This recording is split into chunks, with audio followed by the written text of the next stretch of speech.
Yo, what's up and what's going on, guys? It's your boy Michael here, back for a video on my channel, and today I'm going to be sharing some tips on how to farm summoning ice fast. Alright, so without further ado, let's get straight right into it. Alright, so before I get into the tips, you need two things in order to perform this. The first thing you need is actually a set of Wise Dragon Armor. The reason is because this Wise Armor provides you extra intelligence on the armor, as well as the set bonus being pretty useful for what we're gonna do today. Alright, so the set bonus is all abilities cost 15% less mana. This trick here requires you to keep spamming one ability of an item, and you actually need a lot of mana for it. And with this set bonus, you can just spam this ability without even have to wait for mana to recharge because of this. Alright, so the other thing you need is a Rogue Sword. That new ability is speed boost. Basically, if you right click, then you gain plus 20 speed for 30 seconds, and it costs 60 mana. And with this set of armor, it only costs you 30 mana each use, so you can like spam it for like a solid 10 times or something like that. Alright, so a set of Wise Dragon Armor and then a Rogue Sword.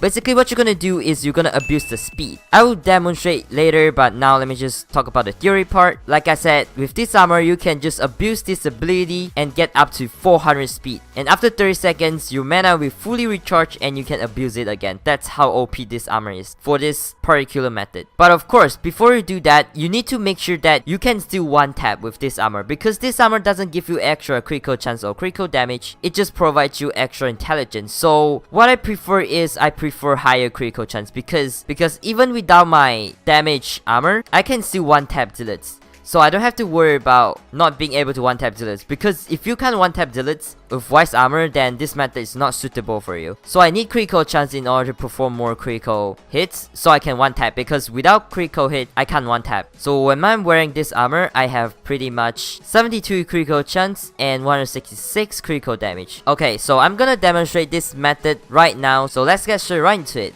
Okay, so you might be wondering, why do you need speed to get ice faster? So basically, the more Zillits you kill, the higher chance of you getting an ice, as simple as that. Okay, so I will drink a potion just to higher up my critical chance so I can one tap more and actually show the effects of this armor. So let me just abuse all my mana here and boom. So how much speed I have right now? About 315, and that's more than enough. As you can see, you can basically outrun people and just abuse it and just do that, just like that. That's why people like this armor. But sometimes the hit won't register for some reason because you're going too fast. So sometimes you might want to slow down there. And yeah, having an XP of the end really would help. So like at some point, it's hard for you to climb something because you're too fast. Then you can just use the XP of the end to just teleport there just like that. And boom, easy. Alright, so to be honest, I don't really recommend this method, but it is actually the most efficient way. But for me, I like to keep it simple. Basically, I just use unstable armor and running around and then just pray that I get a summoning eye. But with this method, you actually can kill Zillits very quickly. The thing I noticed about this method is a lot of my hits won't register. Maybe that's because of my ping, like I have terrible ping, so that's why most of my hits won't register unless I'm close enough to them. So maybe that's why. It works for a lot of people. Like one of my friends, he used this method for a long time, got himself a lot of ice. And if you go to the end a lot, you see that a lot of people in blue dragon armor running around like a Sonic and keep stealing all the Zillits. That's the Wise Armor, and they're using this method I'm teaching right now. Alright, so anyways guys, thank you guys so much for watching, and I'll see y'all in my next video. Peace out and have a nice day.